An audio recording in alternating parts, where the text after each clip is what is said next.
A new and bigger space to give praise. Thanks for joining us. Andy Justice has this evening off. Inmates at the Neal unit won't have to worship in the prison's gym anymore.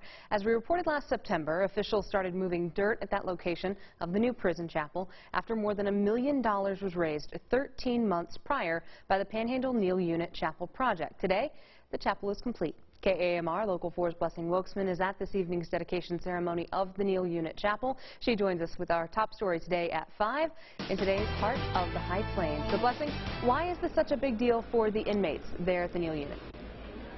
Jackie, in the past, more inmates have wanted to experience what they call the freedom of worship, but they couldn't just because of the sheer...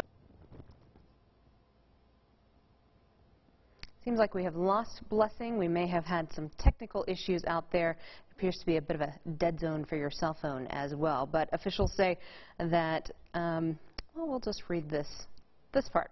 The prisoners, the inmates there, weren't able to go to worship in the gym because the place was so small, but now they're not going to have to worry about capacity issues. According to their website, more than 1,700 men are behind bars at the Neal Unit. Since the Neal Unit was created in 1994, the prison's gym has been the place for about 310 inmates there to go to church, but officials say not everyone who wanted to go could because of that space again. But starting today, those limitations won't be a factor.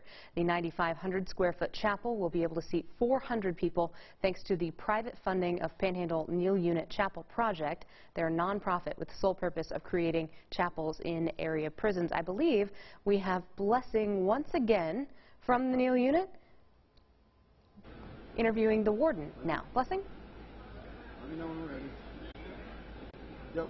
So we had some technical difficulties earlier, but sir, you're talking a little bit about the importance of having this new chapel here for the Neal Unit, correct? Yes, ma'am, that's correct. Tell us a little bit about that. The chapel was designed from funds donated here in Amarillo, and those funds were done from the local churches for the offending population. We have a considerable population here at the Neal Unit. The churches designed. This church was designed to be a place of refuge for the offender population. They can get out, they can mingle with each other and get some type of religious saving for themselves.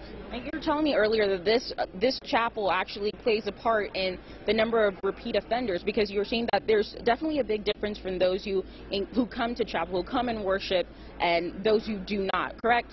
That is correct. TDCJ recidivism rate is roughly in the 20s, 22 to 23%. Now the offenders that go to chapel, that's considerable. The disciplinary process, the problems they have in TDCJ is definitely lower, so it's a positive thing for them going to the chapel also.